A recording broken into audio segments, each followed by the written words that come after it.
Stop that. Stop that. Stop that. I hear him chat to the noise, move too quick, can't stop for the talking. I hear him chat with the walking. Just too sharp with the prize, white girls let it tell me I'm awesome, yeah. Hot like fire on the pan, if you wanna touch my please use caution. Cold like 0 degrees, I'm out the cage, gotta let out the beast. Revolutionary, gotta let out the streets. Locked in a cage, I'ma let out the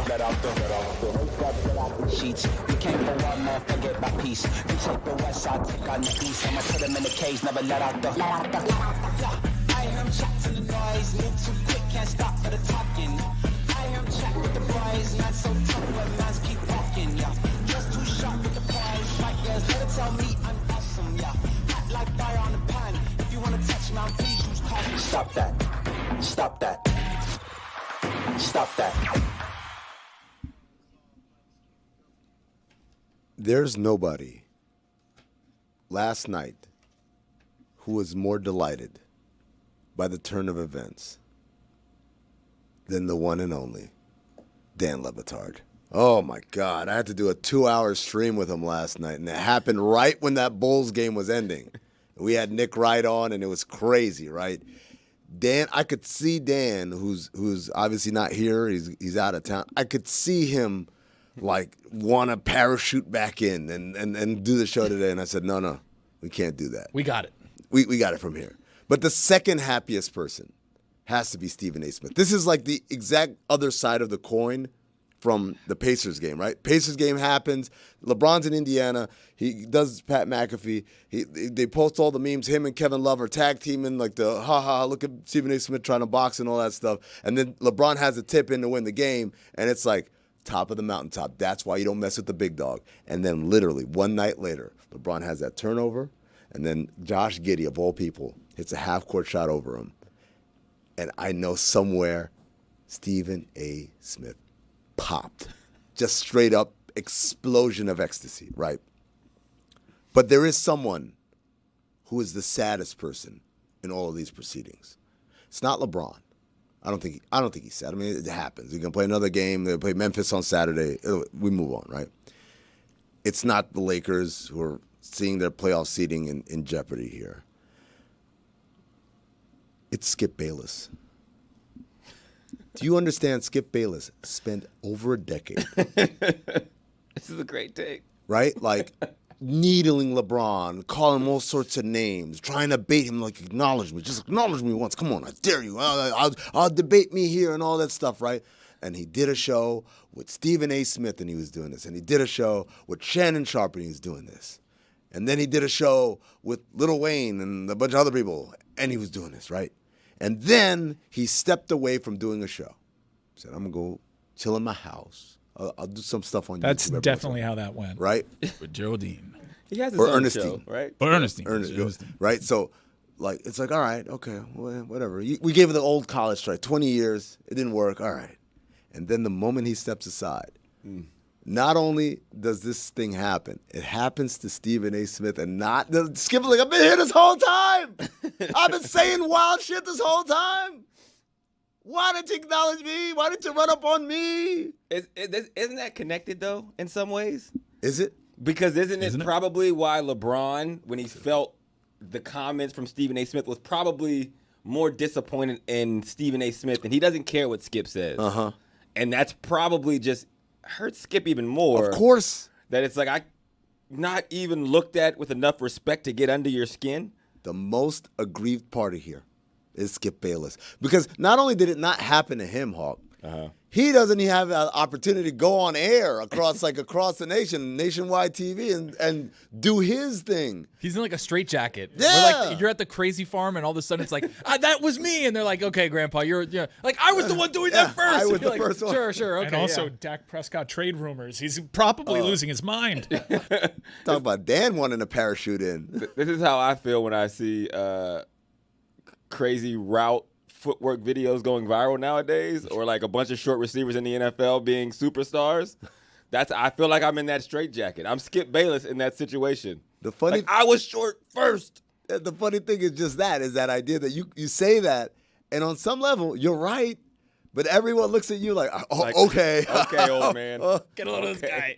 Maybe it might be bedtime. that God. good CTE is acting up again. The fun CTE. See, it's messed up, man. I feel bad for Skip Bayless, and I didn't before you started this take. It's sad, man. It's sad. It's and like legitimately, the feeling of, hey, man, I created this thing. I championed this thing, and then someone else is going to take it from me and make it way more popular to the point where no one's going to acknowledge where it came from.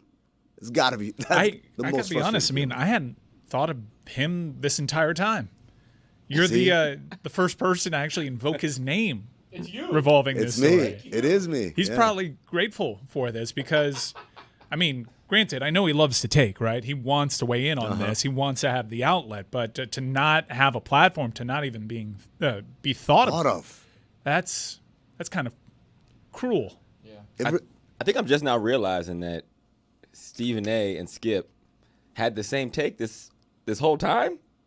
That was confusing, right? Okay, so but I guess he was doing his villainy thing, not exactly fully opposite of Stephen A.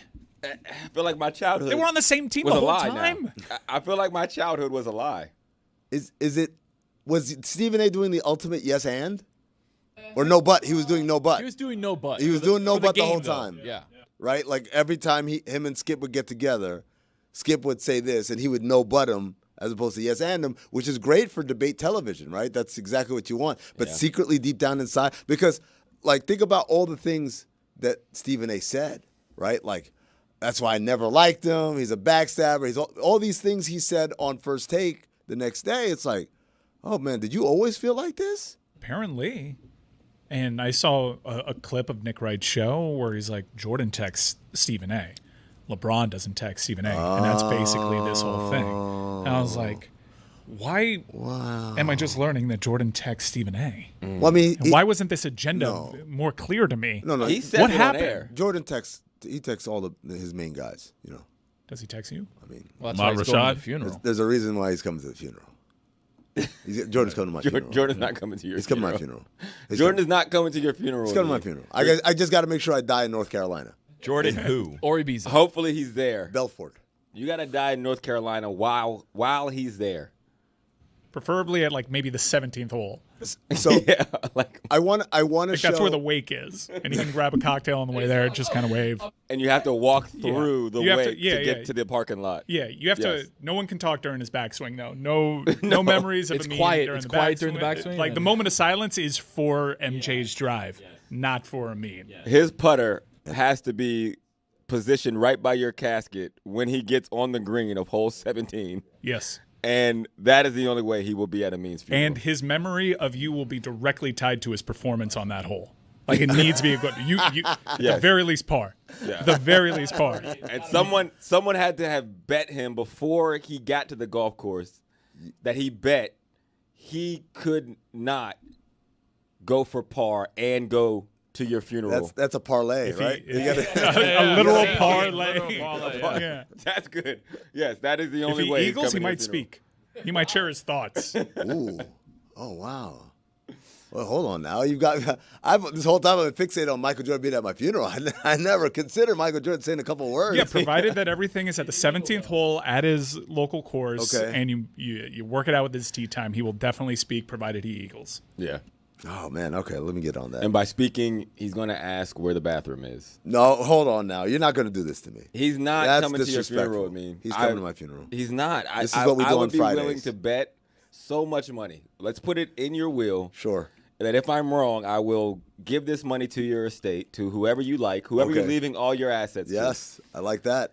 And this is kind of doing me a disservice because Mike's going to see this and he's going to consider it a challenge. Yeah. Because I'm saying something Andrew he won't Hawkins do. couldn't do it. Andrew I'm Hawkins saying said he couldn't do something it. You that couldn't Mike do it. Jordan can't do. Okay. He is not coming to your funeral. Yeah, and that's when he took it personal. He might take That's that when he personal, took it but personal. that is my honest belief right now. I want to see someone else take it personal. Let's take a look at the shot that Josh Giddy hit here. So Austin Reese just made a layup, right? Go ahead and run it. I mean, The inbound, Josh Giddy brings it up exactly half court over LeBron, might I add. crowd goes nuts. I understand you try to provide some context. There was a layup made before end. Yeah. There was so much that happened. There's so much. It was like the craziest 15 seconds. Yes, the entire sequence, we'll play it in a second, but I wanted to show the shot itself because this was Dan Le Batard's reaction, his live reaction at finding out that the shot was made. Go ahead. All right, Luka is inbounding it. LeBron breaking open to the top. He gives it to Reeves. Reeves to the basket. Layup, good. Oh! LeBron never even touches the ball. The Bulls are out of timeouts. Giddy from half court. No, that's not good. No, Giddy made it. No, you're making Giddy that made it up. from half court. No, you're making that up. You're making not. that up. He's No, not. you're- It's good. you can't do that. You He's not. can't. Giddy just He's holding up his needs to- phone. Yeah. No. Dan was about 7 mezcals deep at that point. You could tell by the rich hue in his face. He was fueled off of lots and lots of alcohol, and was absolutely beside himself. He actually falls back in his chair after that. Right? There's a shot of him with his feet above his head, and then he flips over, and then Valerie comes and checks on him. If you didn't see that, you got to watch it. It's on YouTube, the whole thing, all 2 hours of it. Yeah, but. There's another person I want to point out because we had Dan's reaction, we got Nick Wright's reaction, and you know how I don't know if you guys believe in reincarnation. Do you guys? Any of you guys believe in reincarnation? Sometimes You're not. Mike's not coming to your funeral. Okay. But go ahead. Well, You're not going to also I'll come be able to my, be there. Hey, You're going to be there. buddy. I'll come to my own funeral. How about that? Hey, resurrection. Hey. You know, some people believe in reincarnation. Some people believe in whatever that thing was from the movie Fallen. You guys remember Fallen with Denzel Washington, where the spirit. File, exactly. The spirit goes from person to person, right? Mm-hmm. The spirit of Stugotz was in the building last night because Josh Giddy hits that shot, and they cut to the crowd, and there's a dad and his kid, I think, courtside, and they're jumping up and celebrating. And this kid, ladies and gentlemen, he's holding a Laker jersey in his hand.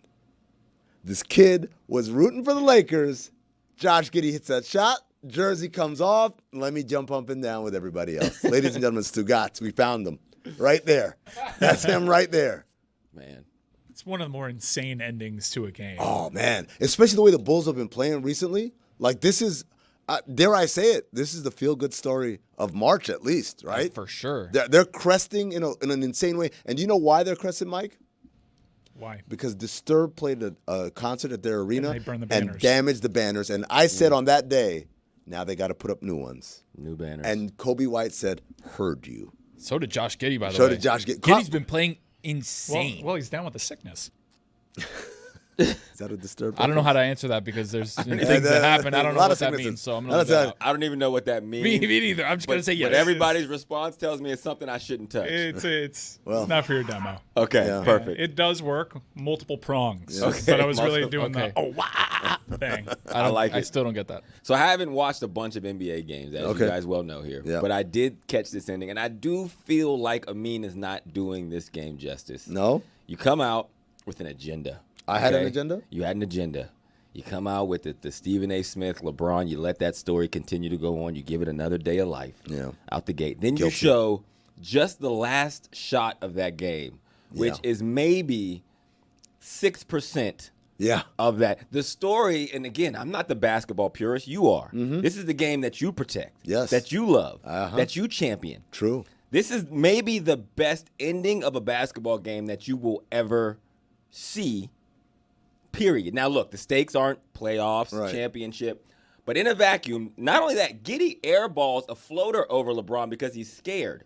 Right. He's having a great game. Yeah. He's like 1 assist shy of a triple-double. And I know all this because it's literally the only 3 minutes of basketball that I've watched this entire year. But it was pretty good. Good But 3 it was- minutes. Good I'm like, 3 minutes damn. to pick. Well, you It's should a good watch 3 more. minutes to You should pick. watch It's like when you jump in on a show that everyone else is watching, like you watch Game of Thrones, and you're like, "Wow, I see what the They killed Ned I Stark. see what the hype is." You jumped in on the best episode. Yeah. Giddy airballs a floater from point blank range. Oh, yeah. After Well, having a great game, I think we have the entire sequence. we should. Here we go.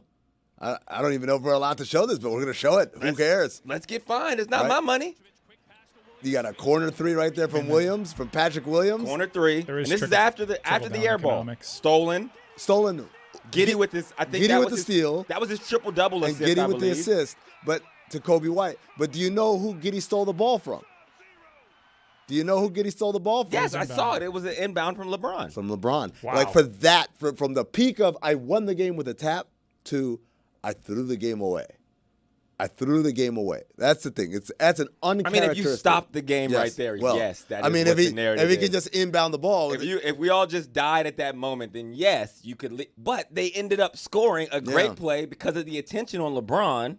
Reeves goes right to the cup, and at that moment, we thought the game was over. Yeah, and it was like, oh, that narrative is no longer going to be there. How about Patrick Williams hitting that 3, by the way? I was going to say that's like if you're JJ Redick, you're it's like, a miracle. And then there's the Austin Reeves layup, and here comes no timeouts. Bulls inbound, get it back to Giddy. Great Giddy, defense. And Somebody's got to be on Giddy there, right? Yeah, you get the most dangerous guys are everywhere else. Man, LeBron had a hand up. It was a closeout to the side. It was a heave from half court. The It was most a great dangerous guy shot by was Giddy. Josh Giddy. Who's the most dangerous guy? The guy with the ball. Thank you. That's always the most dangerous guy. There you go. So this was our version of March Madness in the NBA. Meanwhile, college basketball had a very different March Madness. Hold on. Are you going to transition? Yes. to college basketball? Yes. All right. Can I give a disclaimer really quick? Okay. This might come to a shock to a lot of people.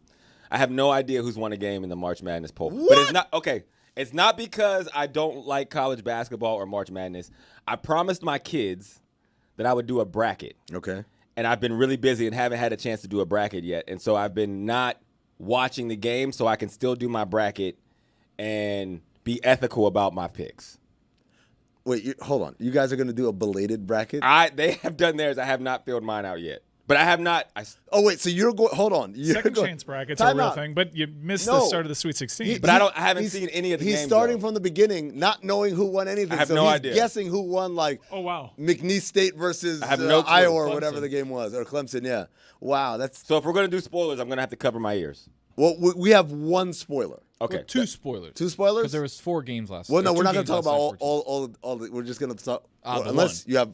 I've actually got an update for you. Give it to me. The Toasted Bracket update Oh! for March Madness is brought to you by Jimmy John's. They're back, and they're finally here, and they're hot. Try the new toasted sandwiches at Jimmy John's. Order one today. That's a big bag of chips right there. I mean, they hooked us up with the real, Dude, I love Look at jalapeno that. chips. The ones from Jimmy John's, by the way, are incredible. Yeah, I man. love these jalapeno chips. About 50 pounds worth of jalapeno chips. Yeah, I'm telling you, like, That's it goes so great with a sandwich because it gives it an extra.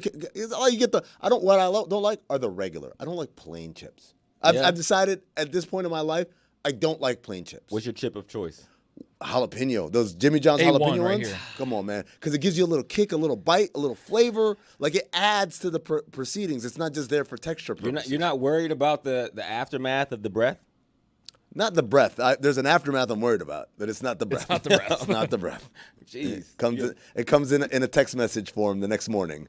As I announce to the chat what happened. But so last night, as all this is happening in the NBA, and here's the spoiler I'm going to give. Give it to me. Alabama wins their game. What? And you know what? We have a stat of the day for this. Give me the music. Start of the day, start of the day. It is your start of the day.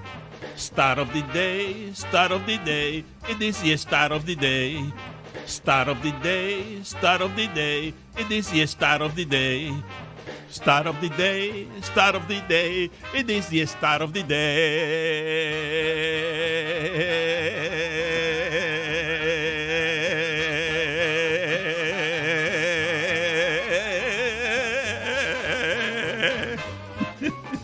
Saturday is brought to you by Evan Williams Bourbon, game day's #1 pour. Evan Williams, Kentucky Straight Bourbon Whiskey, Bardstown, Kentucky, 43 to 45% alcohol by volume.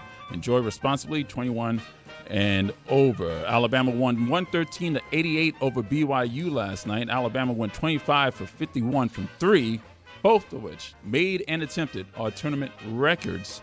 If Alabama had not made a single two-pointer against BYU, the Crimson Tide still would have won the game by 5. That's incredible. That's incredible, but also I saw that score and I saw the box score and I said to myself, I didn't know they could do that. Any of that. You mean score? Like score 113 points in a 40-minute game, hit 25 threes, attempt 50 threes, 51 threes. I didn't know anyone in college could do that. And I'm not talking about this year. I'm talking about anyone in college ever. Because I've seen so much college basketball. And most of it is garbage in terms of, like, production. You see flashes of brilliance, like, oh, he's good. Oh, he could be good one day. But in terms of, like, hey, we're going to put together this product and we're going to call this basketball, typically it's not good. It's exciting because they're trying hard, but it's not good. Like, it's not good. What is that voice? This is like, I like college sports. That's the college basketball purist voice. It's like, it's better than the NBA because they try harder. They try hard every game. Yeah. That's the effort voice? That's jeez. But here's the thing. We've talked about it earlier when I gave you the secret sauce for March Madness was the secret sauce, right? It's not that the games are great. It's the collection of games are great. Right. Because there's so many. Yes. If you look at the actual games, they suck. Most of the time. Most of the time. Except for when you get to the actual good teams in the Elite Eight, Final Four, and whatever. But, Hawk, for you, just because you haven't been watching any of them. Thank you. Secret sauce. What do you think the secret sauce is for the NCAA tournament? I think it's because of the collection of games. Not only the collection of games, who's playing in them? Yeah, what is the secret sauce to the collection of games? So when you want to talk about a deep tournament run, magical performances from a team, right? There's a necessary ingredient, and we call it the secret sauce. The secret sauce, you need to have it. Every champion has the thing. secret sauce. Every champion has the secret sauce. NCAA champion. Yeah. Every NCAA champion has the secret sauce. The secret sauce. White Underdog.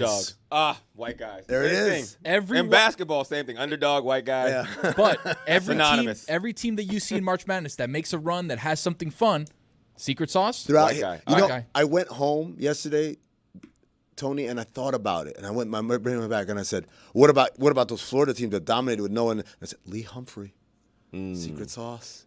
Then I went to Kentucky. Wait a second. What about Pitino's Kentucky teams with Antoine Walker and Derek Anderson and Tony Dunn? They sent like 100 pros. Jeff Shepard. Right? Like That one guy. It's the secret sauce. Remember, it's not the entire recipe. It's you need that extra little kick on the side. Is it that the white guy is like a main part, or just that he just needs to be there? He needs to briefly be the main character. Yes. Briefly have But it's that like for a moment. shot. have a moment. Could be a Yeah. shot. Could be an A assist. shining moment, if you will. Thank you. Okay. Now, is that reverse engineered? That would be my rebuttal, right? Quite literally. Can you start? Is that little moment not even a big deal, but because that moment is the white guy doing it, That's the ticket. that's the ticket? There you All go. right. That's what we We're call Bryce unlocking in Drew. here. Yeah, like we're not drawing up plays for the white guy. Well, I got Bryce you. Drew was pretty sick, but Yeah. there's white guys everywhere. Yeah. You know. The statistics. And so there's like this hot new theory that NIL and the portal have killed the mid-major, which is why you're getting less of the secret sauce For 1 year. and less of the, which is For 1 year, it's well, killed the mid-major, yes. if I may, I'm confused because we had Jim Larranaga on our March Badness broadcast, Yeah. and I saw Jim Larranaga, and I really don't understand where he's coming from. He tweeted something to the effect of like the happy 80s. portal. Well, he's like happy portal where you can lose your entire roster, and he's famously shared this story about how after Miami made the Final Four run, everybody on his roster came to him asking for a raise. It's just what. May I ask you guys, how are we doing here? Because Jim Larranaga, okay, the big baddie that ruined everything in Miami is apparently NIL or the portal. I don't know which one he's talking about, to be fair. He could be Right. talking about the portal. He could be talking about NIL. Well, it hand in hand, right? Like if you don't give me my NIL, I'll go to the portal. Right. Miami. Basketball. Right. Did pretty well with NIL. Yes, and the portal. Made Elite Eight, made Final Four. Yes. They lost. Jim will try to convince you that he lost his entire roster the following year. He did. No, he didn't. Oh no. Oh, man. wow. No, he didn't. He lost Zay Wong, and he lost Jordan Miller. Now, two guys that have been Those in are and out good- of the league. Yep. Good players. Yep. Replaced him with a first-round draft pick in George, who's playing well for the Wizards. Yes. And Matt Cleveland, who Jim Larranaga loved Yes. and wanted, and twice now said, I prefer him over other guys. So he brings in a first-round talent to a core that made it to the Final Four. You still have Pac, you still have Omir, you still have Wooga. Yep. What is happening here?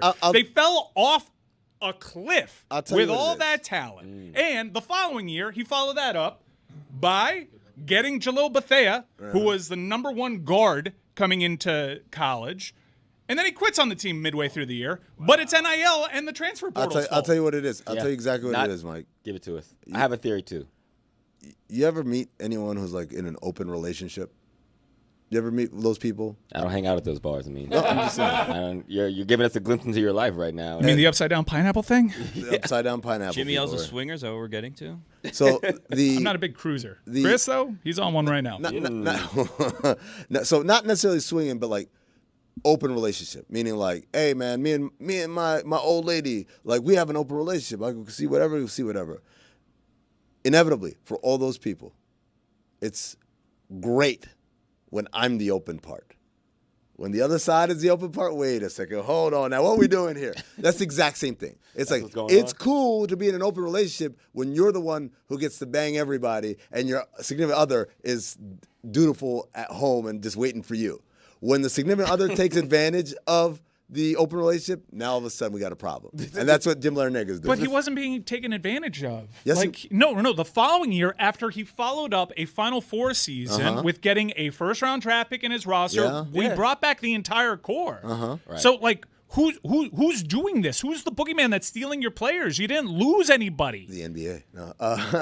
Like that following year, which was one of the more talented Miami teams of all time and one of the most disastrous seasons of all time, only followed up by a more disastrous season that caused him to quit midway. It doesn't hold water, and he's a nice guy. I love Jim. Greatest coach in the history of the program. Love the guy. But he keeps perpetuating something that's just flatly not true. He made it up. It's not a thing. We had Seth Davis on the show saying the NIL spend. I'm like, guy, I know. We got Bethea. Like, it's not a real thing. I have an unchecked theory. Because I think you're right. Let's do it. So I'll need somebody else to check this. I don't know if we have it. No checking. We don't check around here. We just give theories. Okay. How old is the coach? And I don't want to be an ageist. He's pretty old. He's pretty damn One of the oldest. Yeah. One of the oldest. I think it's an energy thing. I think it's I do not feel like recruiting in the portal as well as recruiting high school, as well as recruiting my own players. And I feel like a lot of the coaches that have expressed that issue or said, I'm not doing this, they all come from the old guard, but it's like, it's a lot. Hawk, you are 100% locked in. Wow. That is what happened here. Unchecked theory? But Guess what? Just got checked. Yeah. No, it's flatly what happened here. He can be frustrated with the process. He lamented plenty around boosters and the collective about this process. It's why a lot of people, look, on the women's side, Katie Meyer also retired because of a similar thing, even though she had success at it, even though the collective helped fuel a deep run in their tournament. They went to the Elite Eight. But it's just he keeps perpetuating a false narrative because it's convenient. You didn't have the energy to keep up with the times. It's totally understandable, my guy. But it's just a lie, and it's become fact. You didn't lose anybody to another school after the Final Four. You lost two dudes to the NBA, and you replaced them with NBA players. It's just not accurate. Yeah. So you're actually taking advantage of the portal and NIL as opposed to being cursed by it. Also, great replacement on the women's basketball side and Coach Cullop. Big fan. Yeah. Oh, that's right. Yeah, I forgot that connection. There's a connection? She was the Toledo coach. She's got the energy for it. Toledo. She's certainly got the energy. I got another secret sauce team, by the way. You watch how you say that. I said Holy Toledo, Batman. No, you said, Toledo. I felt the energy. Holy Toledo. You have to be careful with the secrets. No, this is a secret from He already 25 wrote years down ago. Alabama. He knows that he's going to write Alabama. Yes, I'm talking about secret sauce team from the past. Oh, from the past. What you got? 0203 Kansas Jayhawks had two. Oh, it's Kirk Heinrich and Rafe LaDudu. No, Collison. Nick Collison. When was Rafe LaDudu? Was that before that? That might have been before. Let me check. Hawk, are you going It's to watch? not LaDudu. Are you going to Oh, watch? it's not. How's it pronounced? LaFrance. Oh, okay. Are you going to watch the Terrible. games or just like catch up on the results? I am probably going to catch up on the results. Okay, because there's like a character that gets revealed in the first round that by day one is a darling, and by day two Everyone's is gonna sick villain? of, hates. Yeah. Yeah. Really? It's not By a player. episode 2? Not a player. Yeah. Just No. like- You said too much. You said too much. No. You said And too Not much. Sister Jean. Not Sister Jean. Not Sister Jean. What? but- Is she alive? Yeah. Okay. Still Is her kicking. team any good? No. No. It's crazy how her it's team's like- dead. She's alive though. She probably took Miami's first Final Four run away. Jeez. Oh yeah. Yeah, remember that Lonnie Walker team was loaded. That's right. Miami was going to make a run. They lost to Sister Jean in the first round, and they made it all the way to the Final Four. I want to get to this story here. It's on the list. And I want to get to it, part of it because this is a very interesting story, but more so because I was outraged by the reaction of one Ethan outside at the table. Oh, So- Lord. This basketball? This is not basketball. Okay. So this I don't know. Maybe you're like Ethan. Maybe this might be a revelation to you too. Uh-oh. So Mike says, hey, did you hear they declassified the files on the Ark of the Covenant? And my mind goes to the warehouse and like, oh, they found the box. Like it was an unmarked. Remember, the box in the warehouse, 1 million boxes in there. There's 1 million boxes. So how do we go through every single box to find it? How do we do that, right? And so as Mike is starting to explain the story that we'll get to in a second, Ethan says, what's the Ark of the Covenant? And that's exactly how his voice He said it again. He said, what's the Ark of the Covenant? Again? Because he knew it at one point. I've heard it before, but I'm not forgive. quite sure what the Ark of the Covenant is. That's how Ethan sounds when he talks about things. When you talk about things that you should know, young man, you sound like that to me. That's what your voice sounded like, Ethan. Is it possible? Juju put it on the poll? Like, do you know what the Ark of the Covenant is? Everyone knows what this is, right? And I'm not saying because you know from Bible study. Well, he's supposed to be an Old Testament guy. Well, that's the other thing. Look. Where's he from? Where's he originally from? He's from Florida. Bible Belt. But he's a man of the tribe. He's MOT. Yeah. So the Old Testament, at least, which is where should be locked in on that. Conveniently, Yeah. Ark of the Covenant. Positively dialed on the Ark. Ark of the He should Covenant. be. Come on now. Can't let Hitler have it. Exactly right. That kind of weapon? That was not in the Old Testament. That was No? in Indiana Jones, but it was canon. Okay. What about the part where you can't look at him? Eyes closed. Well, You can't touch it. part You of can't the look at it. You can't look Keep your eyes closed. There's Indiana something Jones, to you that, can- by yeah. the way, because and again, I know people think I'm being sarcastic. This is declassified. This is real. The CIA confirmed the existence of the Ark of the Covenant. Bang. They tracked it down by using a psychic, and if you think that's ridiculous, just look into their programs. That's crazy. Okay? Look, it wasn't just Hitler who was into their cult. I mean, if it's like steroids in baseball, you can't let the other guy cheat. Exactly. You know, you got to cheat too. And if the other side is using psychics, then you use psychics too. Yeah. So, like, they found it, and they even in the declassified documents say that it was guarded by entities. This is real stuff. That tracks, by the way. Entities, huh? I'm not kidding. This is kind of my mind's a little blown right now. This is the first time I'm Google getting it. this. But again, Google it. so Maybe there's I- a million fake articles out there that got me, but they all look pretty legit. No, I'm think with you you. got intel? I saw the declassification. I I saw the trust Tony. pictures. I saw the videos. Here's the.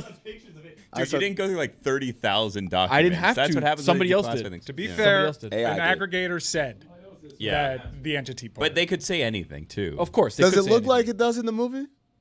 we don't have. They, like, they- there was remember, they just didn't. They couldn't get They close. it couldn't was like see a it. crude. Entities. They only It was felt buried. it. It was Yeah. buried underground.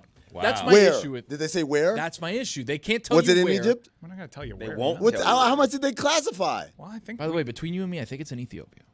That's what I've That would I've make done my sense. research, and it seems to be in Ethiopia. By the way, there's some stuff there in Ethiopia. By the way, if you look into a little church that they have in Ethiopia, the oldest church in the world, the right? priests that are there have had some weird things. A lot of them die very young because of radiation poisoning. We don't know what's going on Gotta there, get on but that's Apopectin. happening. I think that's the Apopectin, I'm telling earliest you. Hey, version Tony, of, you like- haven't gotten to the pyramids that you've been wanting to talk about Oh, this yeah. week The either. pyramids, Also- everything's connected, Dude, guys. did you see as we also know. Argentinian Trump was declassifying things too, and there was like Hitler stuff there? No, I didn't. In think Argentina? of all Well, places. Impossible. I'm just saying There's no such that's thing. being declassified too. If you're going to get into We're massive declassifying stuff, baby. I conspiracy love mode. it. Wait, so Can we declassify the lottery files?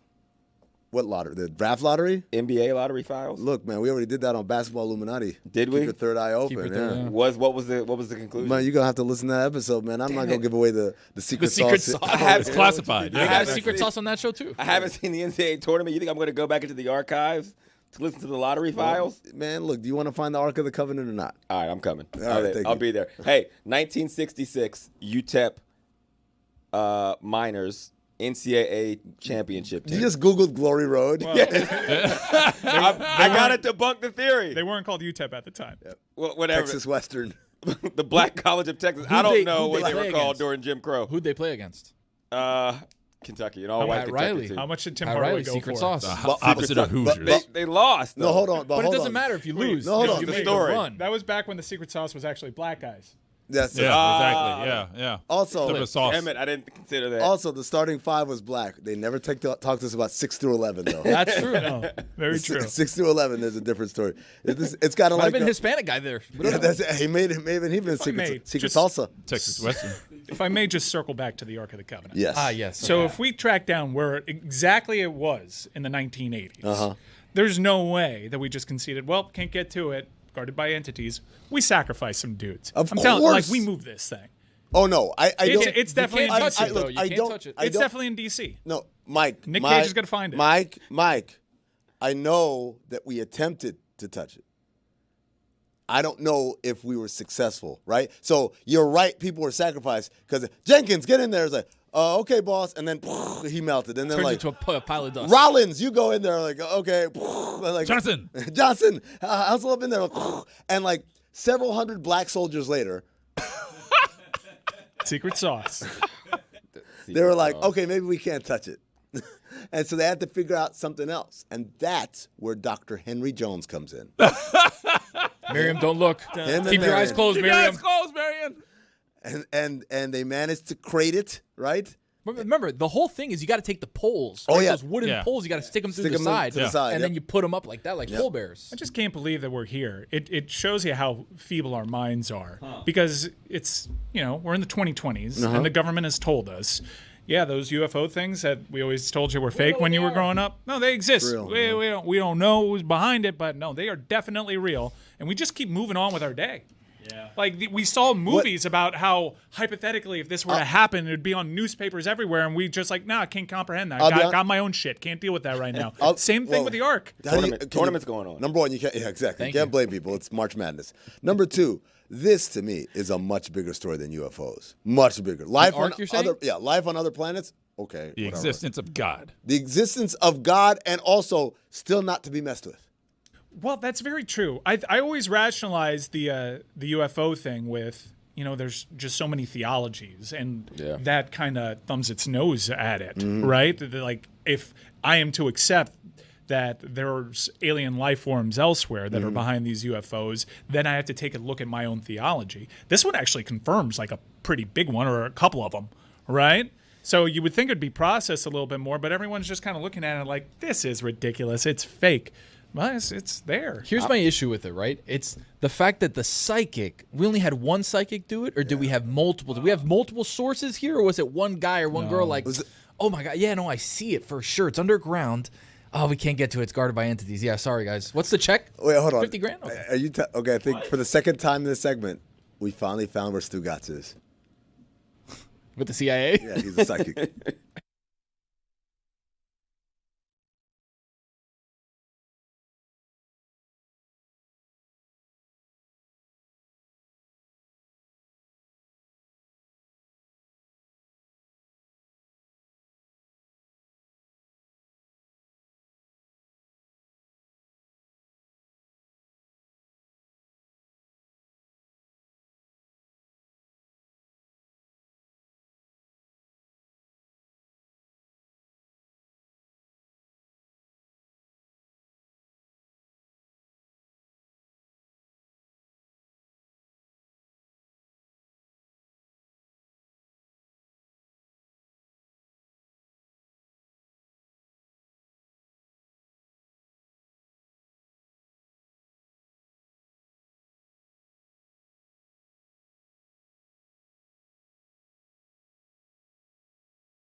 Things seem to have calmed down a little bit between Jimmy Butler and the Miami Heat. You know how we know that? Because there's a statue on the way. We commissioned an artist named Akbar Domestique. I make Statue. statue. I make statue for very big time people. Abdurrahim Muhammad Khalafallah, very famous actor. Daballah Muhammad Saiti, expert. How you say? Tennis. Ping pong. Bing bong. Bing bong. Aywa. Also, I make for Sharon Stone. We're going to talk to the people, and whichever statue gets the most votes, that's the statue. With that the we choose. statue, yes. Okay.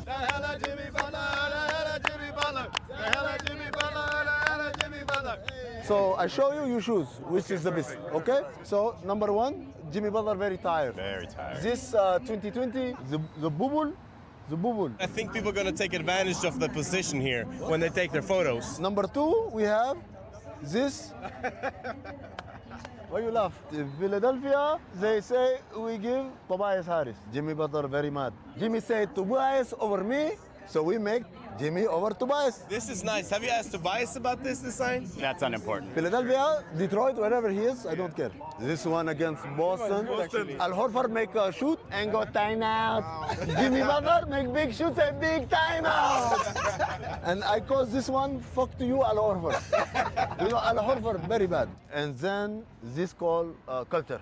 Imuher. I mean, between me and you, did you copy the artist of the D-Wade statue?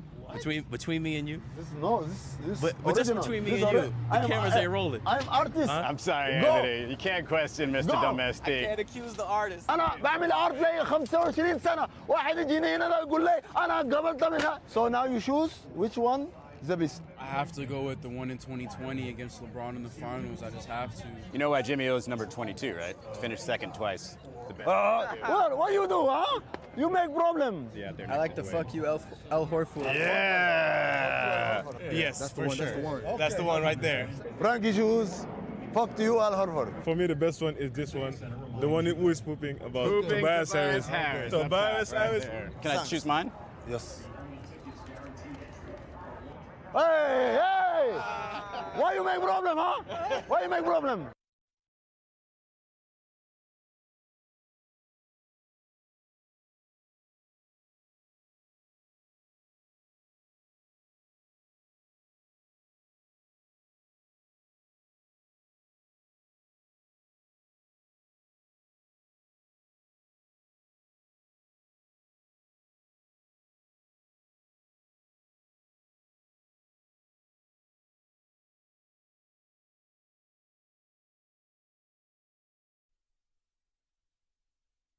This week on Mystery Crate.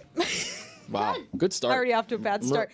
This week on Arnold Palmer, we talked about a lot of things, including a story that we got an update to right after we recorded. We thought the story was dead. We thought the saga of Haley Welsh, Hawk to a Girl, if you are online, was over. And then right after we recorded Mystery Crate, we found out she's coming out with a documentary, apparently. So if you want to hear all of how we got into that, listen to Mystery Crate, which is out every Friday on YouTube, Apple, wherever you get your podcasts. Hawk to a Girl sounds like a superhero.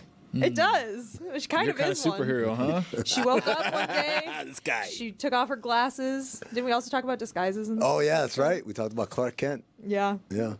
The original superhero. Well, he was the What's the original. original? He was the Was it original guy who would like fool you, Disguise himself. Yeah, like bad disguise, and he's not really. Oh, again, not bad disguise, good disguise. Yeah, well, because he it never worked. got I mean, found out. I wouldn't have fallen for it. Yeah. I would have been like, hey. Same with Batman, by the way. I saw a clip of the old Batman show where he was on three-way with Commissioner Gordon, and he's like, yo, Batman, get Batman on the line. And Batman tell Bruce Wayne what the plan is. And I swear to God, this is real. It's Adam West. And he's got two phones. He's like, Batman? Yes, Mr. Wayne. And he just kept going back and forth from phone to phone. So he's Phil Henry, basically. That's a great bit. Sam Morrill's mustache. Anyways, here's Mystery Crate every Friday. This episode of the Dan Le Batard Show with Stugotz is presented by DraftKings. DraftKings, the crown is yours. I thought I could leave it alone. I couldn't because I went out there. Ethan shoved Taylor under the bus and said Taylor hasn't seen Raiders of the Lost Ark either.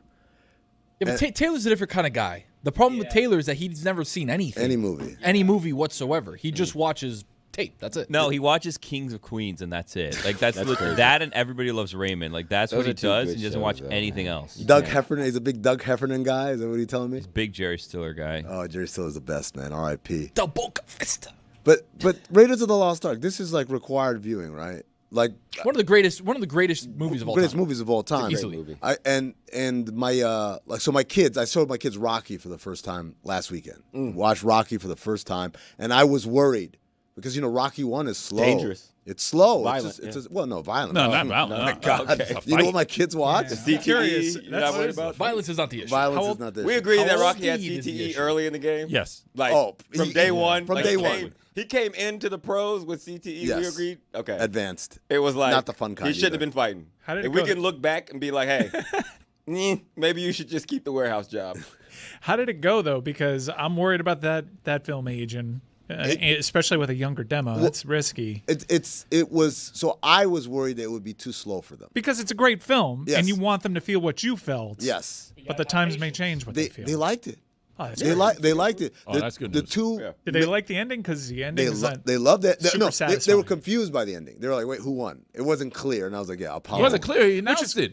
Yeah, but it's No, kind of no, It was a because- celebration. No. You can see how people Roy, are confused. Roy, the way Which it's shot, for a combat sport is kind of Roy, you should not land the there. way it's shot. First of all, like my kids don't watch boxing, so the idea of like the first judge had it 115, like they don't know what's happening. Right? Number two, the announcement is actually in the background because the foreground is Rocky going, Rocky, like so, and then they hug and they see Apollo jumping. They don't know what they're like. Wait, who won? So I had to explain that to them. The other notes that we got, right? Number two is when's Eye of the Tiger come on, and I had to explain to them, guys, Rocky 3, which led me to should I skip watching Rocky 2? No, Rocky 2 is good. Is it? You got to do them Rocky 2 is the one I've seen the least of. There's only in my one life. that you skip, and it's Rocky 5. Oh, that never happened. But you know what? I like Rocky 5, man. I don't know what y'all in talking my about. older I like it. age, I have become a lot more appreciative of Rocky 5. Yeah. I showed my kid 1 through 4, and we went one day binge watched all of them. Oh, He yeah. How does loved 4 it. age now? Oh, 4 is great. 4 is pretty good. Yeah, but 4 is great. when I watched but there's so much ambiguity now. Oh yeah. Well, are they our enemy? No, actually, now it's more resonant than ever. Like 15 years ago, I was like, "What? Why are we mad at this Russian guy?" Like now, it's like, "Yeah, it's back. They were trying to back. get us, yeah. Cold War back, baby. 20 CB." Is that how you see it? Yeah. When's Mason the Line Dixon? That's It's 6. Rocky Balboa. 6. I call it Rocky 6. I'm not gonna do. And I call Creed Rocky 7, and I call Creed 2 Rocky 8. What? Yes, they're just. It's all Rocky. Rocky wasn't 8 even is in wild. 8. He wasn't in the second one. No. That would mean The Creed series slowly making its way onto Creed is good. to GOAT black movie Creed is franchises. really good, by the way. absolutely. I Rocky love 7's Creed. like my third favorite Rocky. Rocky 7 is really good, man. Rocky 7's awesome. Rocky 7 and Rocky 8 ain't bad either. That's the one with Drago's son, right? Uh-huh. Oh yeah. No, Rocky 8 is fire, bro. What are you talking about? Rocky 9 was the one with Jonathan Majors. Jonathan Majors. That's Again, good. That's Not bad. I haven't seen that one. I don't think that's the one I haven't seen. Maybe was we'll good. work our way up. Yeah. No, he's working his way back. Do you want me to give you the little synopsis for it, or do you just want to watch it? It's like his friend goes to His prison. friend, who's the better boxer, Right. when they were younger, goes to prison, Comes gets his back life taken out. away, and then Jonathan Majors feels like Creed took his life yeah. and lived Is his he life. is Jonathan Majors supposed to be like kind of like Clubber Lang, not quite, but a little bit of that? He's Like more evil. Much more evil. He's a bad Big dude. Clubber Lang? Hold on, Clubber Lang. Clubber Lang was not a good dude. Yeah, No, man. no, He went to this the- guy's a bad Say dude. woman. This guy's a bad Say guy. woman. Yeah. This guy's a bad dude. Although his narrative just gets like fast forwarded. The pacing on Rocky 9 ain't great. Okay. Okay. I Is this love the- that we're calling it Rocky 9. It's Rocky 9. He What- gets a what is world it? title shot very quickly. But That's all we're you saying. guys are telling me Cinderella story. Rocky 2 has the rewatch value, right? Well, Rocky 2 it tells the story that everybody was like, well, Rocky 1 could have been better. How do we make Rocky 1 better? But by telling a similar story. Yeah. The other and help in making sure he wins. Yeah, That's- secret so that's- sauce. Secret okay, sauce, yeah. So baby. this is what I've been Wasn't what leading it to. could have There been. ain't going to be no rematch. Yeah, people. Yeah, that's when they're hugging at the end of Rocky 1, right? yep. But there was, And the only one. as Creed taught us, there were 2 rematches. Yeah, man. We recorded an episode of Cinephobe Top 5 the other day, and we were talking about worst parents in Cinephobe history, and I submitted as one of my outside looking ins, Rocky and Rocky 4, because he's so sick and tired of being a dad and being a husband, he decides to fight in Russia on Christmas Day. Just get me the fuck away from my family as far as possible on Christmas Day. And then Adrian shows up. She shows up anyway because she's CT5 worst spouses. Just nagging. Had to follow him across. Yeah, she's just, you can't win. You see him. You know how strong he is. Oh, annoying, shrill voice. Shrill. He should have took the fight. I mean, could we not be honest and say he shouldn't have fought the dude? Who? Anybody shouldn't have fought the dude? You're saying Apollo should not have fought the dude? Apollo shouldn't have fought him? It was an exhibition. He didn't know the dude was going to go like that. Rocky shouldn't have fought him after he watched him kill Apollo. Yeah. Rocky should have thrown the towel earlier. But again, think Rocky gets a concussion every Adrian. He's clearly concussed. Can we get an independent neurologist out here? That didn't exist at that time. Or do we? Is this 20 CB? Is this shot that important? 20 CB. They just give you the smelling salts. You're good. He's good. He's awake again. Look at my finger. All right, he's good. Go. A walking concussion. Dude, walking concussion. Think about this. Rocky left his wife and child on Christmas to go to Russia, communist Russia, to go fight a dude who murdered his friend in the ring. Like, you know how much of a bad husband and a bad father you have to be like, I'm going to do this over here on Christmas. He's a good husband. He still visits the grave. He's a great friend too. As Rocky. Oh, as Rocky 7. Michael Jordan, that motivational speech. Well, and then he was not in 9. No. Michael Jordan would never fight the person who ended up killing you in the ring for you. That's fair. So this is why Rocky is maybe one of the best friends in. I didn't say he's a great friend. And wear your boxing trunks. I think we got a LeBron Windy situation here. He never said he was his best friend. Yeah. All he said he's to go to the funeral. He's gonna go to the funeral. Only friends go to funerals. That's not true. I've gone to a lot of Why do we funerals. keep having Amin die before Michael Jordan? Amin Well, started. he's got the premonition. He's going to do it. Number one. Because he wants Michael Jordan to go to his funeral. He's going to make sure it happens. LeBron's not the only person spending 7 figures on their body. Michael Jordan is, except it's just cognac and cigars. Yeah. But still, that helped. Look at George Burns. He lived to like 112 or whatever. So there it is. You, Hawk. Millions let me get cognac and cigars a year on your body. Let me get away from this before he decides he's not going to come. Yeah, he's not. You see how I'm trying to dig into it? Mike, I'm trying to make sure I keep my money. Like, I can't believe. I'm sorry, Mike. All you said he spends his money on is cigars and cognac. Mike, I'm sorry. I was just playing. I'm playing, Mike. You know I like to play, Mike. With friends like you, who needs enemies? I like Hennessy too. So, Hawk. I like him. I like him. Mike's not drinking Hennessy, by the way. Yeah, he's Remy. Louis the 13th, baby. A little higher. Hawk, you had umbrance. You took umbrance. You took issue with something that Dan said on the show about, was it Russell Wilson? Yeah, Russell Wilson, about how it's so sad that he gets to go make up the $21 million with the New York Giants, and that it's a terrible ending to a career. I completely disagreed with that take. I think he might be the happiest person in all of free agency. Dude, you get to live your, like, it's like, what do they call them? When people go play, not fantasy baseball, but like when people pay a bunch of money to go play on Yankee Stadium. Like fantasy, like Billy fantasy Crystal. camp. Yeah, like fantasy camp, right? Except it's real. Except it's real.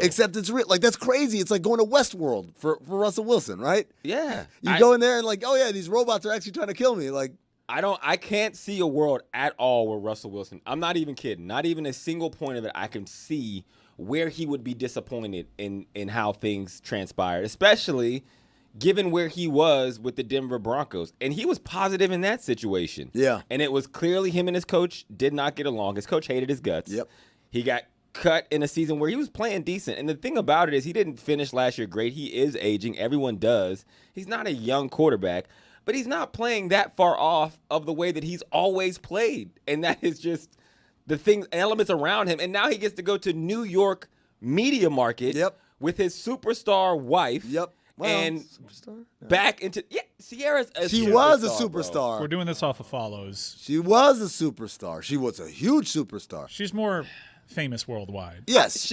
I would argue she's more famous now than she's ever been. No. Nah, that can't be true. 1-2 step, sir. That you guys are living in a moment. Like, she's more visible now. No, she's with not. The injection of sports. She had the biggest song on the planet. The biggest song on the planet. She had the Missy I don't think it was the cosign. biggest.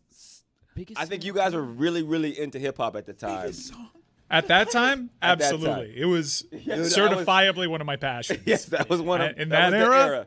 100%. I still think When Sierra Luda is as hopped on big the a track, superstar. with the meanest, whip. Come on, man. I didn't say it wasn't fire. Dip. I didn't say I wasn't in the parties going hammer. Come on, man. I'm just saying she's still a superstar. She is. And they're now in the media market of New York as opposed to Western Pennsylvania. Sure. No, look, hey, man. You know what else grinds my gears? I'm sorry to cut you off. What's that? Like, we were doing this thing. We let Dan perpetuate this. Aaron Rodgers and Stugotz, last five games. Yeah. And then I look at Russell Wilson's last 5 games. Very comparable, except Russell Wilson was actually playing real teams in real games. Meaningful against football. teams trying to win their football games instead of whatever the hell they had going on with the Jets. Now do that with Aaron Rodgers over the last 3 years, and you will see that it's the same thing. I'm gonna tell you, he's played better than, and yet we and he's still 5 are years younger. More excited about Aaron Rodgers. I'm going to tell you right now, don't look now, but I think Russell Wilson's going to do better in New York than Aaron Rodgers did. Oh, wait. I shouldn't have said that. Time for a new game. I like that. Don't look now. It's not a new game. And it's a terrible game. I'm glad you said don't look now. Hold on. I'm glad you said don't look now. Go ahead, Roy. All right, Don't Look Now is presented by Smirnoff, the world's #1 vodka. Please drink responsibly. Tony? Absolutely is the world's #1 vodka. Okay. Okay. Boys, obviously we talked about Russell Wilson. I'm That's on my don't look now sheet. Really Don't look now. concerned about a lot of things, Tony, before What's you going on? start. Well, number one, I don't know what Mike Oh. is doing to Pat Riley. That'll get you I know that pocket Pat change. Riley has a case, an HR case. Number two, you guys have recruited Andrew Hawkins into this somehow. I wish I got a real blindfold. Well, 'Cause I can Hawk, you got kinda to close see your the eyes at least. Okay, they're closed. Okay, good. All right. Don't look now. We haven't even mentioned this on the show. I don't know who's behind me. We haven't. It's Pat is that a Riley. foot? What is It's Pat that? Riley. Don't look now. Stephon Diggs is a Patriot. Yeah. Not mentioned, not uttered once on this show, by the way, last week. That was Stephon kinda Diggs crazy. now with Drake May. Interesting veteran receiver, veteran presence. Is it a good veteran presence? I don't know. That's why we're not looking. He wasn't that bad. He wasn't that great. But it's like the first had to, so This is the first piece of analysis Mike has ever offered in this segment. That is true. But again, Mike likes it. Drake May. Hawk, what do you think? Getting a veteran guy in there, trying to help him out. You got to develop your young quarterback. You know who's really good at helping develop young quarterbacks with rocket arms at 6'5" with a lot of potential? Stephon Diggs. Josh Allen, ring a bell? Anybody? I love it. Mac Hollins at the 2. What if they go up and draft Travis Hunter too? Nice little 1, 2, 3. I can't believe how much we talk about Mac Hollins. And Taylor introduced me to that name like a year and a half ago, and now he's a superstar, like Sierra. I like how we barricaded Mike, by the way. Good job, Billy. I have no idea what Mike's doing because I'm not looking now. There you go. Don't look now. And it's actually gaining steam. Diana Rossini commented on this and reported this earlier today. You guys talk into the mic. Where's Tony. my mic?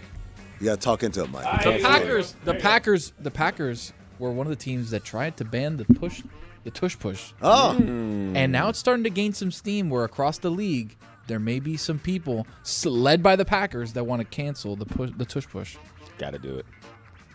Has to happen. There we go. I'm back. All right, what else do I have here? Don't look now. You're looking at your paper. Well, yeah, how's that possible? One up. It's the psychic thing where I can see where the Ark of the Covenant is. I just can't see exactly where. How many soldiers? 200. Sorry.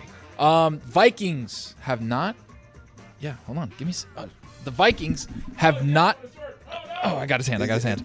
The Vikings have not commented on the QB1 for their team. Is it gonna be JJ McCarthy? Could it be Aaron Rodgers? They haven't closed the door yet. Don't look now. Hawk, how surprised are you that the door isn't closed on Aaron Rodgers everywhere? I'm not surprised because he is a great talent, and he still is one of the best 32 quarterbacks in the league physically. The question is what comes along with him off the field and being a 42-year-old in a locker room that you don't really feel like you need to be subjected to everything every player is subjected to. How does that play? Hawk, let me ask you a question. As you got older, was there any part of the locker room environment that you were like, I'm too old for this? Not necessarily the physical, but just like. So much of it. By the time I retired, when I got plus 30, I hung out more with the coaches than I did the players. Just because I'm married with kids. Right. You got 21-year-olds coming in here with music I don't know. I was very much the old guy. That's how me and Joe Thomas became friends because he's an offensive lineman. I'm a wideout, but we're both old as hell. And he was the only person I could talk to about like older person things in the locker room. So it loses you quick. Yeah. So and you said you hang out with the coaches. Yeah. How do the coaches receive that? Like, is there any part of it? Oh, okay. I gotta see. I gotta look now. I'm sorry. It was. Yeah, segment's over. Segment's been over. Nobody was gonna tell me. We just wanted to see how much longer you were to go. Yeah. All right. Guys, are you excited as I am for this new Statham movie? A working man. A working man. I just saw the preview right now. Where's my laptop? It's always an occupation. It's like wrestlers in the early 90s, late 80s. I love these new Statham movies, which is always, I'm just a guy minding my business, but then somebody messes with an innocent person. But I'm also an elite fighter. No, but someone messes with an innocent person in my life. Steven Seagal? I don't like that. I can't do a Statham. So I just do this voice right here. It's like someone messes with an innocent person in my life who really isn't in my life. It's tangentially in my life. So maybe it's my neighbor, like it was in The Beekeeper, or maybe it's like the daughter of my best friend, like it is in A Working Man. But now that they mess with them, I've got to destroy their whole criminal organization. Just me, just the man. I love it. Right. Did you guys see Beekeeper, by the way? No. Oh, he was in Occupation. Beekeeper was hilarious. Hilarious, including a line like, most people don't know honey is one of the most flammable liquids ever, and then he lights it on fire and the guy goes, Is that so? Yeah, that's what he said. Really? I don't know if it's real. Does that? No way. I don't. Can you light honey on fire? Apparently it's very flammable according to Beekeeper. I gotta watch Beekeeper. I would imagine they just wouldn't make something up like that. Although films do tend to do that. I mean, it's a movie. It's Hollywood, baby. Hollywood. I remember like the whole plot to the film XXX was the submarine in landlocked Czech Republic. Oh yeah. In their defense, the submarine could fly. Oh, flying submarine. It's a supermarine at that point, right? Well, submarine is not. And if it were just a boat, it'd be a marine. Get it? Yeah. Everything in movies is real. It's just not revealed yet. So.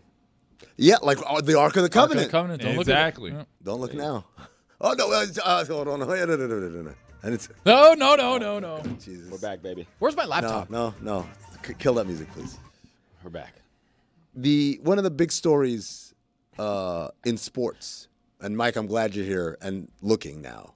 I want you to be looking now because this is a big story in sports. I call it the biggest Cinderella story in sports. UFL kicking off. No, almost. Roughnecks, not Battlehawks. Not a Cinderella story. Shout out to the Battlehawks. The biggest Cinderella story in sports is the Sudanese national team in soccer, right? So if you don't know, I'm from Sudan, and our country has been at war. Just like Akbar. Yeah, just like Akbar Domestique, has been at war for a good 2 years now, where there's no infrastructure, there's no safety. It's the largest number of displaced people in the world right now, the biggest refugee crisis in all the world. And so the Sudanese national team, as a result, has not been living in Sudan, has not been playing home games in Sudan. They've had to live in Libya and play their home games there. And everyone who listens to the show knows I'm a huge Brazil fan because growing up in Sudan, you're like, well, Sudan's never going to be good. So we all adopted Brazil as that's our country. And it's been an unrewarding experience to watch Brazil be awesome and excellent. But this is different because now the Sudanese national team that doesn't live at home, that doesn't play its home games at home, has been on this miraculous Cinderella run over the last year and a half where they've qualified the African Nations Cup and they're currently number one in their World Cup qualifier group. And so they had a big game last week against Senegal. And Senegal is a team that has a lot of big-name guys. Sadio Mane, to give you an example. They got a bunch of guys that play in the EPL and they play at the top levels of European football. Traditional AFCON power. Power, right? Like you talk about the biggest teams in Africa, like the perennial, the Dukes, the North Carolinas of African soccer. It's Nigeria, it's Senegal, it's Ghana, right? Those are the three. And then everyone else kind of get in where you fit in. Algeria, I guess you could put them in there as well. And so for Sudan to go and play against Senegal and not only come out with a draw, but kind of should have won the game.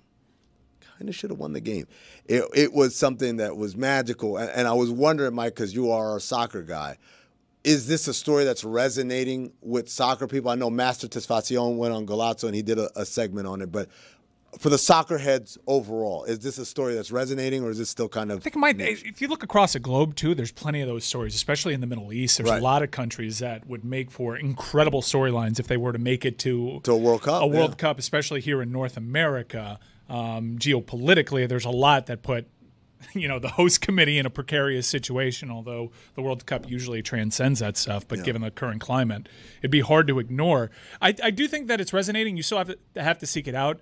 AFCON qualifying region does not get a lot of attention over here just because it's not readily available. Right. You have to really seek this out. But as we march closer, I really do think that come summertime, with the formal ramp up of the Club World Cup that also kicks off down here in Miami, I believe with Inter Miami, you're going to start seeing these media entities start putting together narratives as the picture becomes a little clearer. It's also a little bit difficult here in this country because I don't think it's been damn near 30 years since the United States hasn't had to go through a qualification process. Right. So things that happened last week with the United States losing, it doesn't matter to the it doesn't really resonate because all they know is World Cup. Yeah. We're not really having our position jeopardized anyway because they've already qualified as a host nation. I want to put this out there. If Sudan makes a World Cup, and obviously the World Cup's going to be here, Canada, and Mexico in a year. Wow, it's coming right up. If Sudan makes a World Cup, I've already announced that I am going to be the host for all of this. I'm going to take the team out to dinner. We're going to go to Fogo de Chao because we want that Brazilian energy in us, right? And I'm going to be doing the media rounds. I'll do ESPN. I'll do Fox. I'll do everything.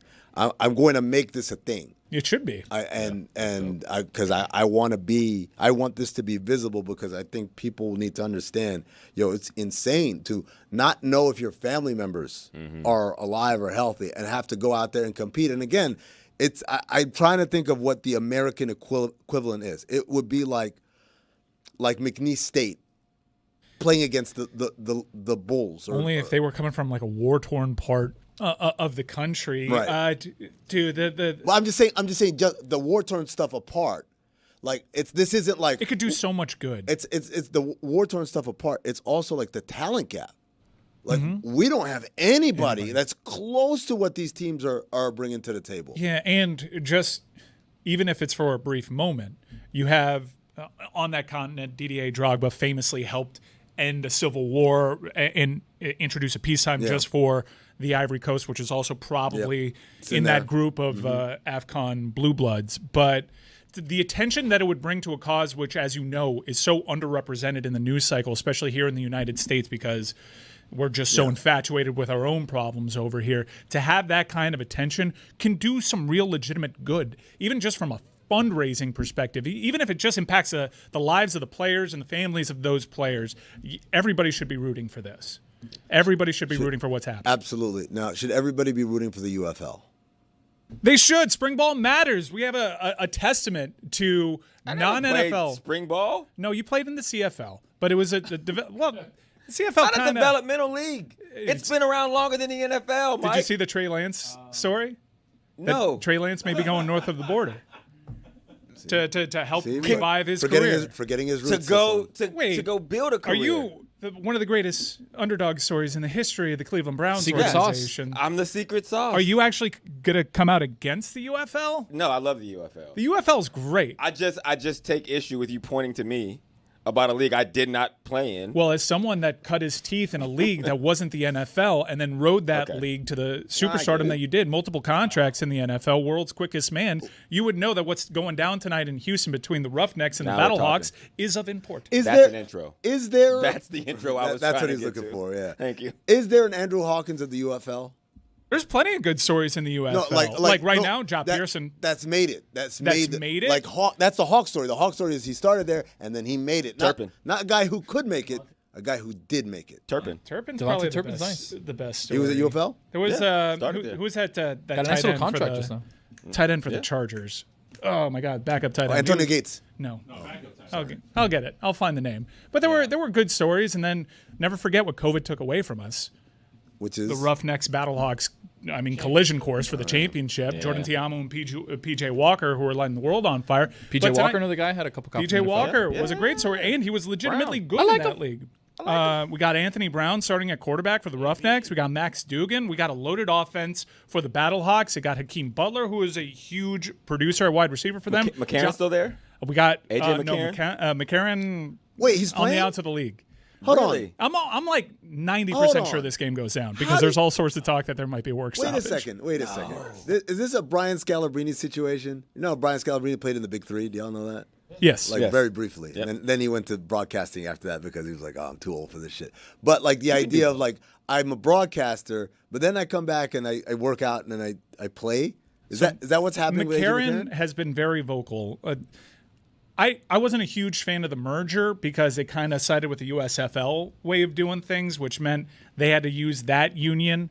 They took some of their rules. Thankfully, the XFL kickoff that the NFL adopted is back in what was formerly known as the XFL. But the UFL, I don't know, it's just not doing it. It's not as extreme, I guess. I miss the XFL. Yeah. I don't like the UFL as much, but I'll give it time and hopefully with the second year. But there's all sorts of reports being done right now. The players still exhausting every option because they're not happy with the compensation that they're getting. I mean, I do think today's game is going to go down, but AJ McCarron has been one of those outspoken voices, especially for the quarterbacks. The quarterbacks came out in unison and said that their pay wasn't right. But McCarron's not playing for the Battlehawks anymore, no. Yeah, and also I think you're confusing Greg McElroy with A.J. McCarron, who are both former Alabama quarterbacks. One is an analyst for EST. Which one had the hot girlfriend that Musburger? A.J. McCarron. McCarron. Although, to be fair, I don't know what McElroy's working with. But the famous one where, who was it? Was it Brad Nessler? Nessler? No, Musburger. Brad right? Musburger. Yeah, that's the Musburger. one. Yeah, there That's she the one is. you're thinking of? It's Yeah. McCarron. Okay. But we got football under the Friday night lights. I love it. I love it. My question, and this is very, I don't even want to qualify it, but okay, so the players that are fighting for the money and all the things, it feels a little premature. What is? Like I don't know what the UFL makes. I don't know what those TV contracts look like. I don't know what the CB is. So I'm coming in this unchecked. That's how we like it. That's how we like it here, right? But I will say that when I'm looking at the UFL, to your point about CFL, my opportunity there being similar, is I'm looking at it as an opportunity to build a profile and tape to try to make it to the NFL. Yes. Versus creating a career out of the UFL. Now there will be players that do so, and Not that's by great. choice. Not by choice, though. And do I kind of feel like it's cutting your nose off to spite your face a little bit for a work stoppage in a scenario where you guys are trying to put enough film out there to make it to the big show, which is kind of the whole premise around quote unquote spring football in the first place. So that's not it's not disrespectful to the UFL to say you're a feeder league to the NFL because that's how it's built, versus the CFL truly views themselves as a self-contained professional league in their country that has been around longer than the National Football League. Did you mention that the CFL is older than the NFL? I did. Is that true? It is true. Yeah. What? Absolutely true. Yes. It is the OG. Like, you mean older than the merger? No. Older than the actual league? Older than the actual league. And then also, you got to realize, in the 70s, 1956 is what I'm looking at. the salaries are comparable. Not older than the NFL then. Well, then that is the merger. You know the what? NFL it's older than the NFL. No. NFL was founded in 1920. The CFL was founded in 1958. I don't think that's right. Okay. I think we need CFL merch for I don't think Hawk. that's right. CFL. I would love CFL merch. Anybody who works for the CFL, can we send some CFL merch to Hawk so he can wear it on the show next At least time? we admitted on the front end, we are not informed on this at all. Again, unchecked. That's how we like it around here. Everything's unchecked. When you guys have a cleaning person coming to your house, do you clean your house first for the cleaning person? It's crazy, bro. It's crazy. Not We had slobs around here. We had the cleaning lady the other day, right? Yeah. A couple of days ago. And the night before, I got a baby. I got a 3-month-old kid. Very hectic in my life, right? Yeah. Baby's screaming, crying. We got to give her a bath. We got to put her down. We got to do this. We got to do that. Yeah. By the time I get home, my wife's like, "Hey, the cleaning lady comes tomorrow. We got to clean up." And I'm like, we're paying her to clean up. Yeah. And she's like, no, but we got to clean up before she cleans up. Yeah. So we don't look like slobs and we don't look like, dirty people. And I'm like, I get that. I'll put away a couple of things that we've got out, but I'm not going to physically get on my hands and knees and scrub something that she is going to scrub tomorrow. Now, here's the deal. There's part of it that is to save face, right? Absolutely. I feel like this is a universal. This isn't a two Americas thing, right? This is universal. 3 Americas. 3 Americas. Four, too. 4 Americas. Just got to close the loop. Donald Parham. Oh, there you go. Okay. Thank you. Go. Parham big the body. interruption. The dishes have to be done. Yeah, look, some of it is to save face, right? Some of it is you don't want these people these people are animals, right? But there's another part of this. There's actually 2 other elements to why you clean up before the cleaning people show up. Number 1 is you clean up the things that I don't want you messing with. Right. Right. Like I'm going to put this stuff away because I don't trust. Because you don't know where it goes. I know where it goes. Exactly. And one of the things I hate about the cleaning people is when I open like a drawer and like, where the hell is the thing? And like, oh, they put it in this cabinet over here. Like, we never put the bottle opener there. Why would it be there, right?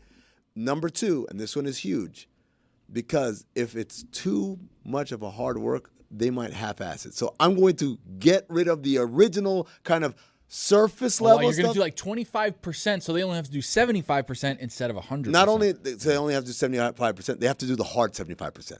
I'm going to get rid of the aesthetic, like, superficial part of the dirt. Like, all right, now you got to scrub that part that won't come out. So instead of them half-assing, you're half-assing. Absolutely.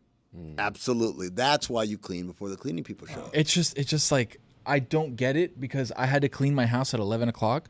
And it's like, that's annoying. Who put all these shoes here? Why are all the shoes? There's 11 pairs of shoes in the house. Why are they here? I kind of feel like this is. I'm running up the stairs with 9 shoes, hold on. trying not to wake the baby up. One shoe falls off. My wife's like, "Why?" I'm like, Tony, I'm not trying to sow seeds of discontent in your household, but I kind of feel like when it's you, her, and the baby, it's pretty obvious whose shoes are who. Yes, of course. Like, I got a problem in my house because I got kids, multiple, and 2 of them are twins, and so whose shoes How old are are your these? twins? I got twins too. My twins are 11. Mine are 10. For real? Come on, put it there. Twin life. My bad. Did you find that once you had twins, you started meeting people who had twins left Yeah, and right? that's all you see. That's all you see is twins. You should go to the Twinsburg Twin Festival in Ohio. Oh yeah? All the twins Is it in the summertime? converge in Twinsburg, Ohio, to have a festival all twins. By the way, twins. File. There it is. I have a brother. Also, the Grey Cup is older than the Super Bowl. It's 1909 was when the Grey Cup. All right, so I have some a Grey Cup clarification. thing, not a But it was a CFL thing. The CFL is older than the NFL in the merger. I wouldn't find that. All right, so courtesy of ChatGPT, which has been wrong about Hawkins-driven topics before. It's a little racist, but go ahead. I'll allow it. NFL was founded in 1920. Okay.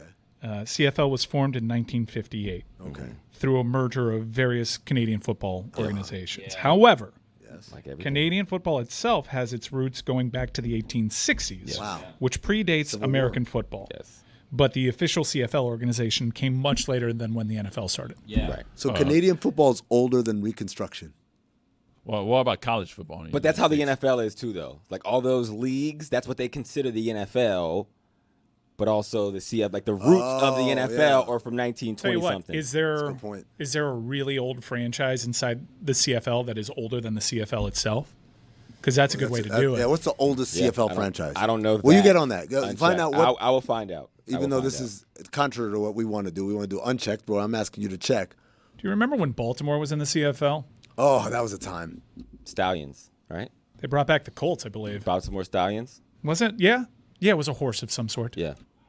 So the Grey Cup originally was a hockey trophy, and then the league that handed out the trophy then got another trophy, so they gave it to the Canadian Dominion football champion. So they just were like, well, we have this extra trophy. You guys can have It's it. a hand-me-down? It's efficient. Hawk, we got another point in your favor right now. Go. The Toronto Argonauts are the oldest franchise in the CFL and the oldest professional football team in North America. They were founded in 1873. Come on. What are we talking about here? While the CFL as a league was officially formed in 1958, several teams, like the Argonauts, predate the league by decades. You think I would just peddle that stat? You don't think I've heard that a million times? Well, you said the CFL is older than I the know, NFL. but it is. Yeah, get that. See, that's why we check. It is. Yeah, The see, that's why we NFL, check the right merger now. didn't happen till the 60s. Right. We're really bending over backwards to make you right. Thank you. We're trying. The field goal post in the front of the end zone, that's a Canadian thing. That's where they got it from. Oh, for real? Yeah. That's the reason why they changed it. Yeah, because it's Canadian. Like, Because they're we not got this from fun. Canada. We still like big hits. We got an extra defender out there. If you could take one rule from modern day CFL and apply it to the NFL, is it running starts? 1 point. Rouge. One, I don't know. I don't think it's running starts. I think it's no fair catches. Oh. No fair catches, no touchbacks. You hated returning punts. CTE. I did, City. but we got a 5-yard halo. So no fair catches, no touchbacks. But you're like strict with the halo. But if you're inside of 5 yards when I catch the ball, it's a penalty. And also, if I take a knee in the end zone, the defense gets 1 point. What about a slightly wider field in the NFL? That's fun. You want metric big scores and touchdowns? Wait, make the field wide. Is that why the field is wider? Is it the metric system? It's in meters, isn't it? Yeah, but it's not I don't it's think not that's equal. why. It's still like the field is 110 yards long, which would be 100 meters yeah. to the NFL's 100 Hold on. yards. The end zones are 20 yards long. Each end zone. So you could be on the 18 10-yard line, But throw sideline- a 25-yarder for a tub. Sideline to sideline, it's also wider. right? Sideline to sideline So is also hold on. wider. So when they're like, okay, it's third down and 35 meters, like this. No, they don't do that because there's only 3 downs in the CFL. So Oh. third down and 35 meters, you better punt it. You got to punt it. You go Only 2 and out. 3 downs, dude. Only 3. Okay, Hold on the now. offense Hold has on a now. big advantage in the CFL. You want to make NFL football more fun? Less downs. Less downs. Less baby. downs. Why are we doing 4 downs? Let's go 3 downs. Hey, you're preaching my language right now, brother. There is no football that was more fun to me than playing in the CFL. Why isn't CFL football Except more for money. popular? Or do they play at the same time as the NFL? Is the season? It starts earlier, Starts but earlier. yeah, It gets a lot colder earlier. Yeah. Championship is stat- like Thanksgiving weekend. we have an update on the Baltimore Stallions. Yes. Yeah. Former Grey Cup champion, Baltimore Stallions. Mm-hmm. Wow. We took the it Grey from Cup them, too. Went down there and this is like when It was the the year Raptors. they folded too. They won the Grey Cup and that was it. It's really unfortunate. Leave on top like George Costanza, right? I'm out of here. Yeah. Yeah. Did they relocate or they just totally shut her? We'll keep working it. Yeah. I'm fascinated though by this idea of could the CFL be a TV product that would be successful in the U.S. if their season just didn't coincide with the thing that takes No. everyone's attention? The answer is no, because each roster has to have at least 19 Canadians. Okay. Right? So there's also certain positions that are more Canadian than others. We'll call it that way. Like what? Like offensive linemen. They're all a lot of the Canadian. O-linemen yeah, are that Canadian. makes sense. Safety. You have a lot of Canadians. You're talking about secret sauce. The secret sauce. Nationalism. Possession slot receivers. May come as a shock. They have black guys up there. No, I know. I'm saying, but there's secret sauce. But that like needs to their be secret there. sauce is in those linebacker. you Linebacker know. must be a great Canadian. You're not going to see a lot of white corners in the CFL. You're D not going linemen, to see a lot of nose tackles. outside receivers. So the further who away are from down. the ball, the less Canadian. There's just hey, we can find that here. They don't come to America to get things they can find to feed the ratio. A big 6'6", 330-pound guy. We got that right plenty here of in Nova those. Scotia. That's nothing to us. Wearing a you know? lumberjack Hit shirt. Saskatoon, we got ourselves a linebacker straight out of Calgary. Not a big deal, you know? So there's that. So that would make it tough. Because also, and this goes to the UFL as well, what the NFL does great is they do great character development. Right? There's a cycle. Really? Like we see the high school kids. This kid's a 5-star. Jeremiah Smith, where's he going to go? Miami, Ohio State. Goes to Ohio State. You've watched him there. McGill. And then as they get to the NFL, you're now seeing pass or fail. And then they do well. And the Lamar Jackson story arc is nuts. It's hard for the UFL because I don't know these guys. Yeah. And there's no way to get me as caught up. But you're giving me the same broadcast. CFL is the same way.